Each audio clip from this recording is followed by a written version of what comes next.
মিথ্যা কথাটা কই নাই ভাই, এটা 200 কোটি বছর আগে কেমনে হয় ভাই? 200 কোটি বছর আগে তো এটা পার কি হইছে না, পুরো এর জন্ম হইছে না।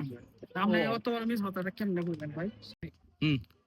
বন্ধুরা, আজকে আমি অনেক গুরুত্বপূর্ণ একটা জিনিস দেখাবো আপনাকে। সেটা হচ্ছে প্রায় 200 কোটি বছর আগে, ঠিক আছে? প্রায় 200 কোটি বছর আগে দেখেন এই ডাইনোসর এখান দিয়ে হাঁটাহাঁটি করতো, এই যে এখানে পায়ের ছাপ আছে। এই দেখেন, এই যে দেখেন 200 কোটি বছর আগে পায়ের ছাপ, এগুলো দেখেন, এই যে পুরোপুরি একটা ছোট ডাইনোসর। আই থিংক এটা টি-রেক্স হবে, টাইরানোসরাস। তো আপনারা যদি এরকম ডাইনোসর দেখতে চান তাহলে এসে পড়েন আমাদের এখানে নেচার পার্কে। মিথ্যা কথাটা কই নাই ভাই, এটা 200 কোটি বছর আগে কেমনে হয় ভাই?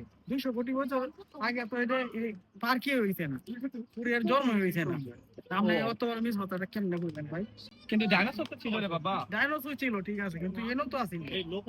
আসলে এই নেচার পার্কটা ডাইনোসররাই বানিয়েছে, আর এটার প্রমাণ হচ্ছে এই পায়ের চিহ্নগুলো। তার চিহ্নগুলো তো আসেনি, তাহলে কেমনে এটা হইছে? তো আপনারা এই জবাব দিন, এটা আসলে ডাইনোসরের পায়ের চিহ্ন নাকি আমাদের আলম ভাইয়ের পায়ের চিহ্ন? পায়ের চিহ্ন ঠিক আছে, 200 কোটি বছর আগে এই কথাটা সম্পূর্ণ মিথ্যা কথা ভাই। সঠিক কথা তাহলে বলবেন। আপনারা এর জবাব দিয়ে দেন। আল্লাহ হাফেজ। আপনি কিছু বলবেন রাকিব ভাই? ভাই, না, আমি আর কি বলবো, বলেন ভাই, সব তো ভাত ভাই বললো।